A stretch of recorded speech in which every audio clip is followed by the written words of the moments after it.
بسم اللہ الرحمن الرحیم۔ السلام علیکم اسٹوڈنٹس۔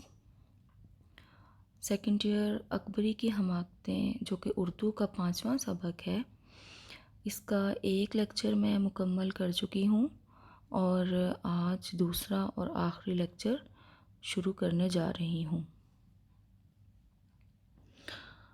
سیکنڈ ایئر حسب معمول اگر آج کا لیکچر شروع کرنے سے پہلے سابقہ لیکچر کا مختصر سا جائزہ لے لیا جائے تو یہ بہتر ہوگا۔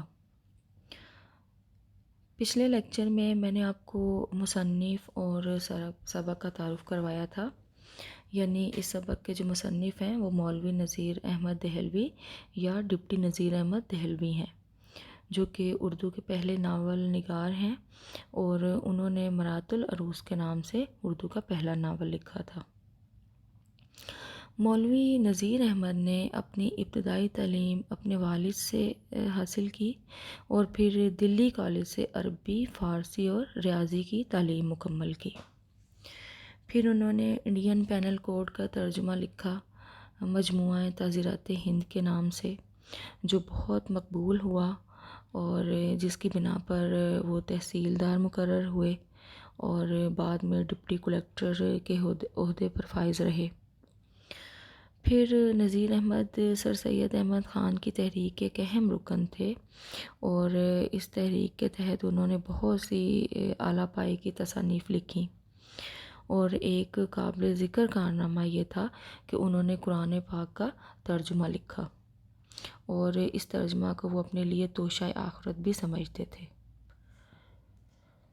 ان ادبی خدمات کے سلسلے میں مولوی نذیر احمد کو شمس العلماء کا خطاب بھی ملا۔ پھر اب اس سبق کے تعارف کی طرف آتے ہیں کہ یہ دو بہنوں کی ایک کہانی ہے، اکبری اور اصغری۔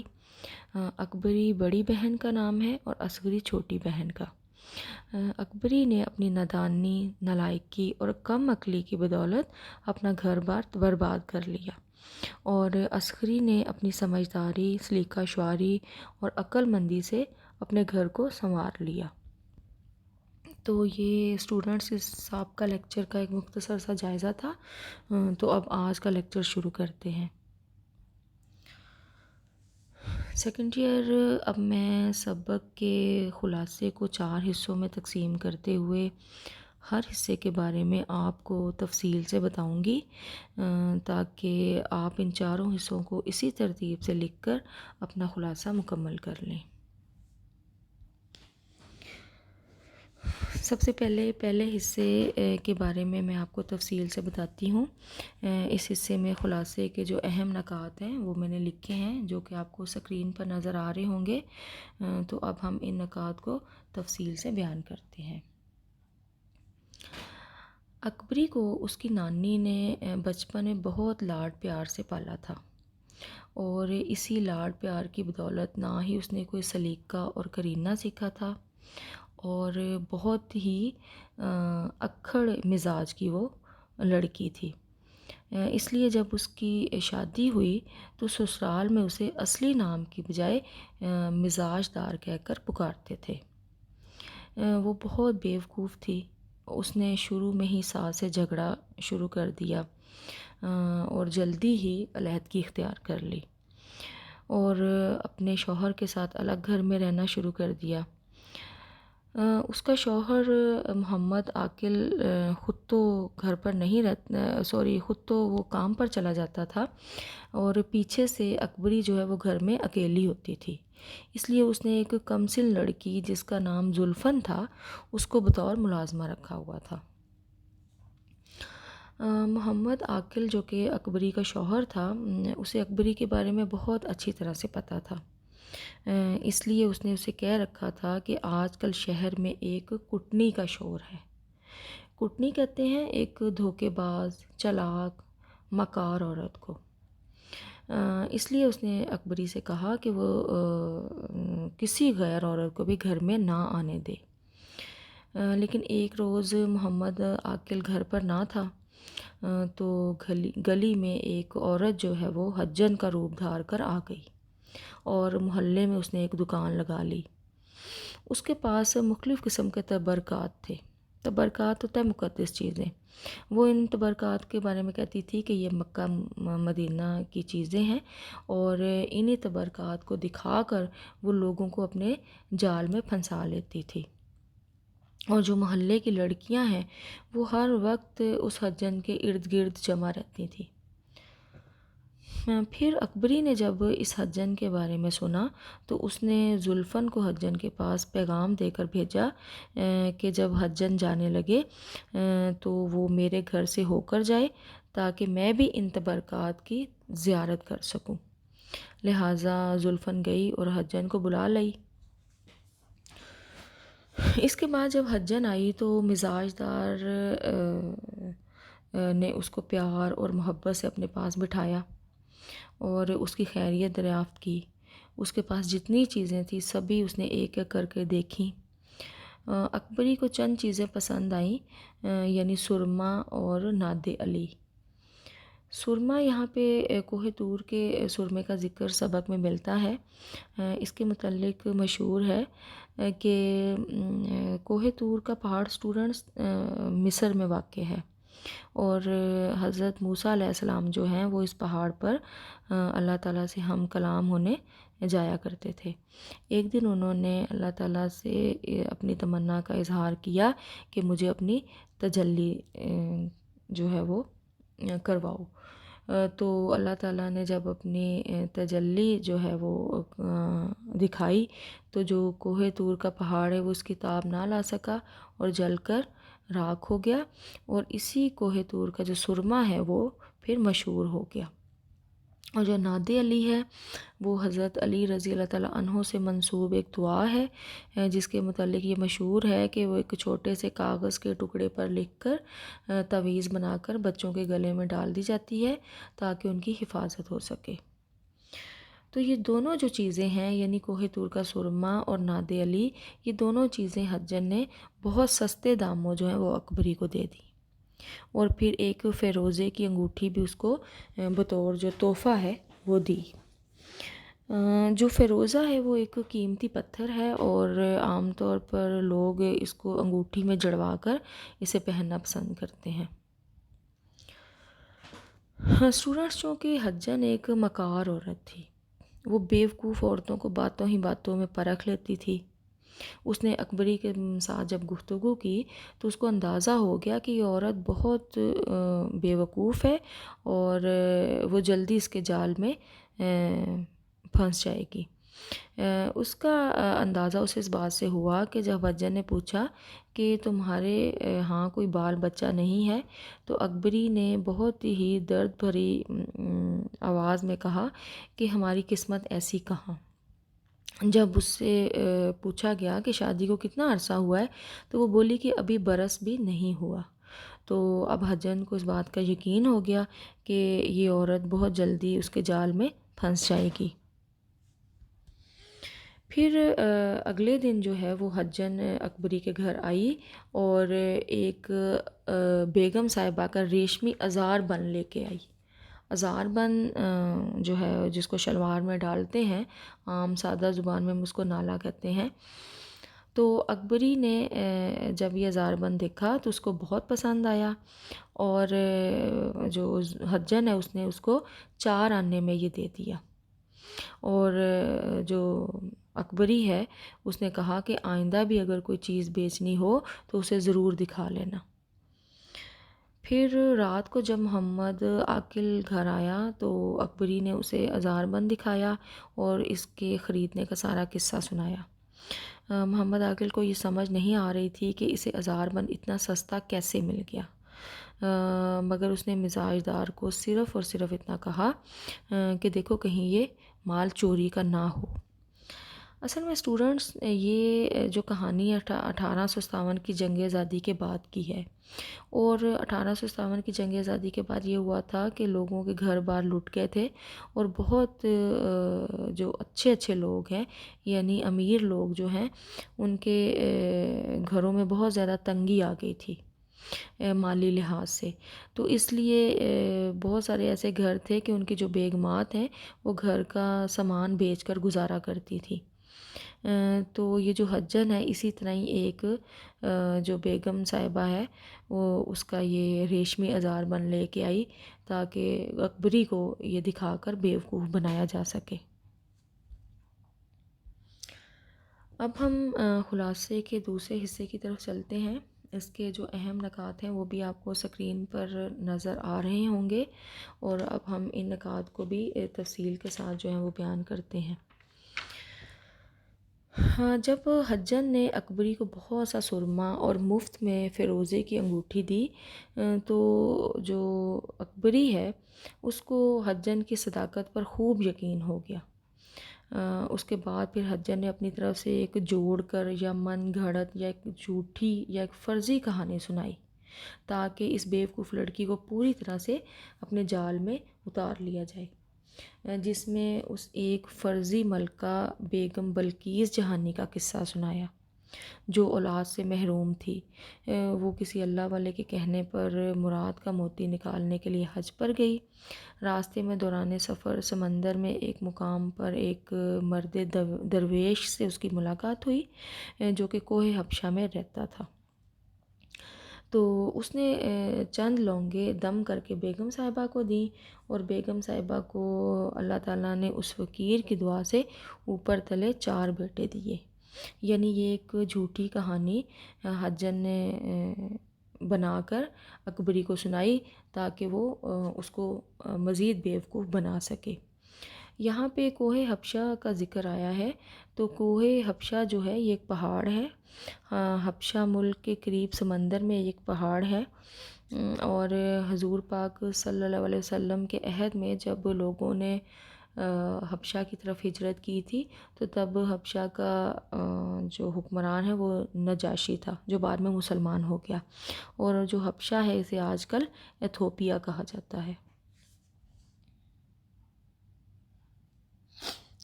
تو اسٹوڈنٹس جو ہے یہ حبشہ کے بارے میں نے آپ کو مختصر سا تعارف کروایا۔ اب ہم ان نکات کو مزید آگے لے کر چلتے ہیں۔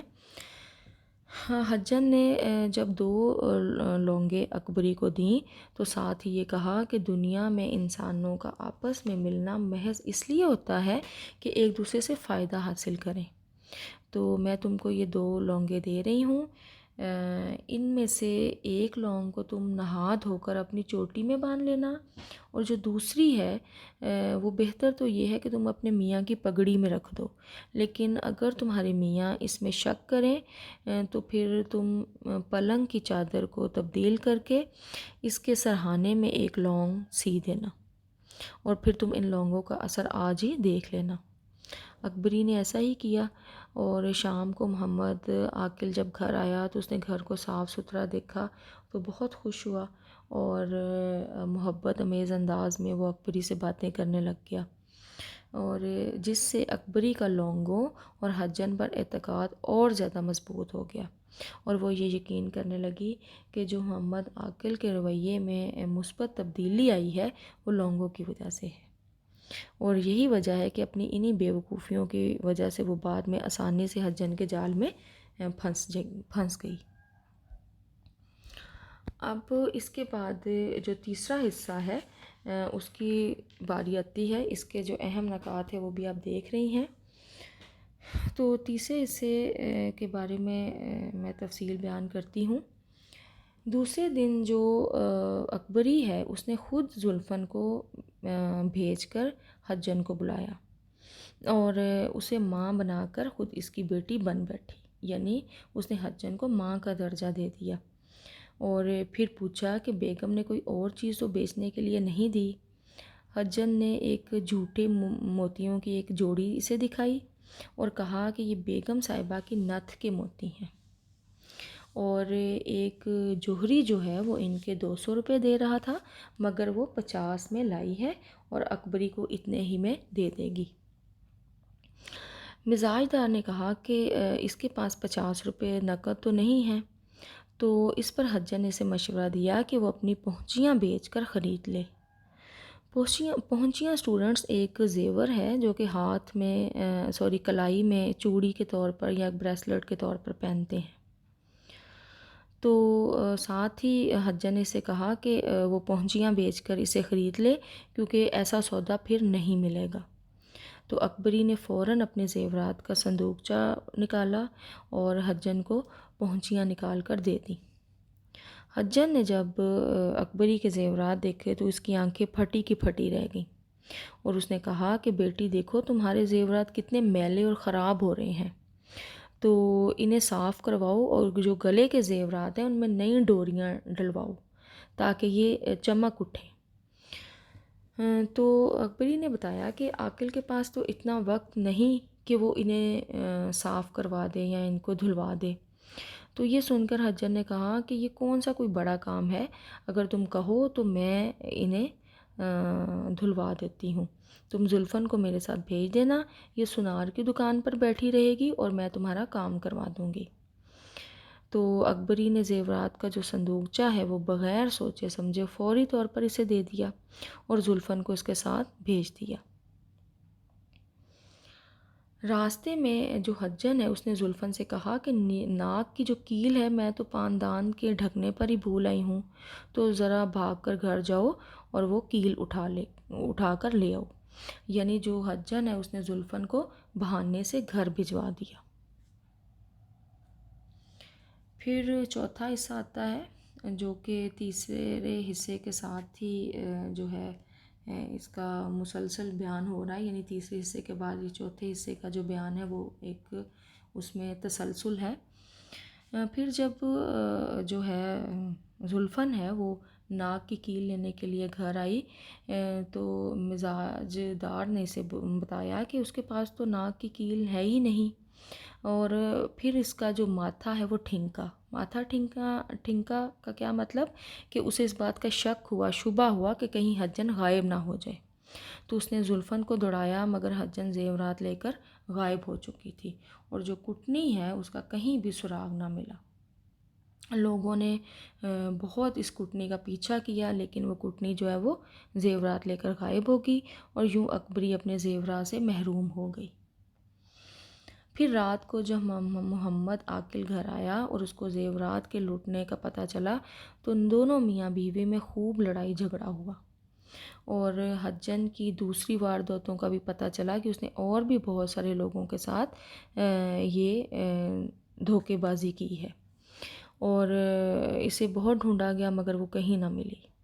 پھر اکبری نے گھر کو تو الگ کر ہی لیا تھا، مگر چونکہ اس میں کوئی سلیقہ مندی نہیں تھی، سلیقہ شعاری نہیں تھی، اس لیے وہ جہیز کے جو سامان ہے اس کو بھی اس نے خراب کر لیا، یعنی جہیز کے سامان کو پڑے پڑے دیمک چاٹ گئی، اور کپڑوں میں چوہوں نے کاٹ کاٹ کر بغارے ڈال دیے۔ بغارے کہتے ہیں بڑے بڑے سوراخ، اور اس طرح اس کا جو سارا سامان ہے وہ ضائع ہو گیا۔ تو اسٹوڈنٹس یہ سبق کے جو خلاصے کے اہم نکات ہیں میں نے ان کو 4 حصوں میں تقسیم کر کے آپ کو تفصیل کے ساتھ بیان کر دیا ہے۔ اگر آپ ان نکات کو اسی ترتیب کے ساتھ لکھیں گی تفصیل کے ساتھ تو آپ سبق کا خلاصہ آسانی کے ساتھ لکھ سکتی ہیں۔ اب میں سبق پر ایک مختصر سا تبصرہ کرنا چاہوں گی تاکہ آپ کو اس سبق کے متعلق مزید معلومات جو ہیں وہ فراہم ہو جائیں۔ یہ سبق اسٹوڈنٹس ایک فرضی کہانی نہیں بلکہ ایک سچی کہانی ہے، یعنی جو اس کے کردار ہیں وہ حقیقت میں بھی موجود تھے۔ دلی میں ایک بہت ہی معزز خاندان تھا جس کا نام تھا اندیش خاندان، اور اس خاندان کے جو سربراہ ہیں ان کا نام تھا دور اندیش، اور اکبری جو ہے وہ انہی کی بیٹی تھی، یعنی دور اندیش کی بیٹی تھی، اور اکبری کی شادی محمد عاقل سے ہوئی تھی، اور جو محمد عاقل ہیں وہ لاہور کے ایک رئیس تھے مولوی محمد فاضل، وہ اس کے بڑے صاحبزادے تھے۔ اور جو اکبری ہے اس کو اس کی نانی نے، جیسے میں نے پہلے بتایا ہے کہ بے جا لاڈ پیار نے لاڈ پیار سے وہ بگڑ گئی تھی، یعنی نانی کے لاڈ پیار کی وجہ سے، اور وہ اپنی تعلیم بھی مکمل نہ کر سکی اور ان پڑھ رہ گئی، اور اصغری جو ہے وہ تعلیم یافتہ تھی۔ تو اکبری جو ہے وہ اپنی کم عقلی اور جہالت کی بنا پر اپنا گھر بار خراب کر بیٹھی، اور جو اصغری ہے اس نے اپنی تعلیم کی بنا پر اپنا گھر سنوار لیا۔ یعنی اس سبق میں جو مولوی نذیر احمد ہیں انہوں نے تعلیم کی اہمیت کو بیان کیا ہے کہ عورت کے لیے تعلیم کس قدر ضروری ہے، کیونکہ عورت نے ایک خاندان یا ایک کنبے کو لے کر چلنا ہوتا ہے۔ پھر بچوں کی تربیت میں بھی ماں کا بہت اہم کردار ہوتا ہے۔ اس لیے ایک جو پڑھی لکھی عورت ہے وہ گھر کا انتظام یا معاملات بہت اچھے طریقے سے سنبھال سکتی ہے بنسبت ایک ان پڑھ عورت کے۔ اس لیے مولوی صاحب جو ہیں انہوں نے عورتوں کی تعلیم و تربیت پر بہت زور دیا ہے، اور وہ عورتوں کی تعلیم و تربیت پر بہت زیادہ زور دیتے تھے۔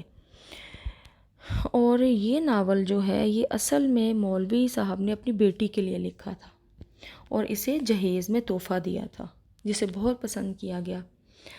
اس کا لفظی مطلب ہے دلہن کا آئینہ، میرات آئینہ اور عروس دلہن، یعنی دلہن کا آئینہ۔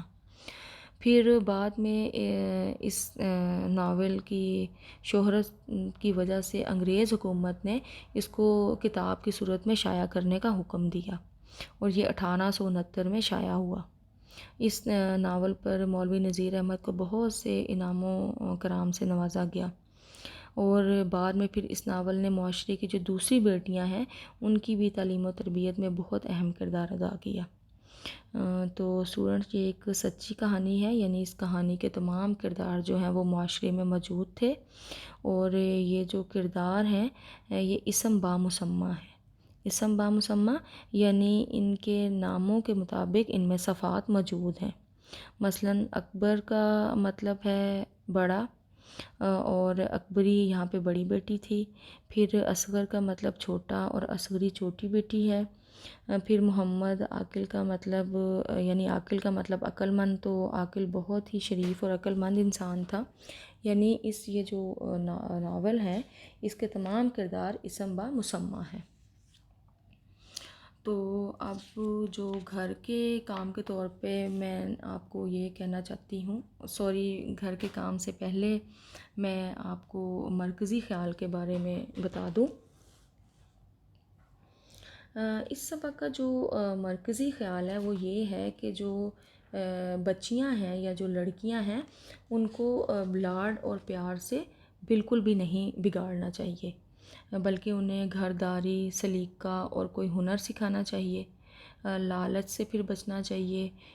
پھر انجان جو عورتیں ہیں ان کو گھر میں نہیں آنے دینا چاہیے اور ان پر مکمل اعتبار نہیں کرنا چاہیے۔ تویز، گنڈوں اور توہم پرستی سے بچنا چاہیے، اور بیوی کو شوہر کا کہنا ماننا چاہیے، اور سسرال میں سب سے مل جل کر رہنا چاہیے۔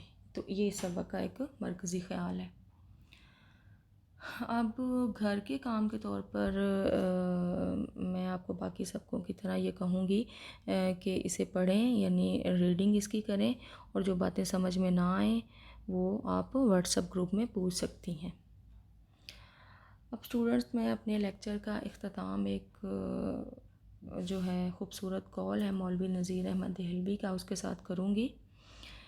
مولوی نذیر احمد دہلوی لکھتے ہیں، طمع ایسی چیز ہے کہ بڑا سیانہ آدمی بھی دھوکہ کھا جاتا ہے۔ اللہ حافظ۔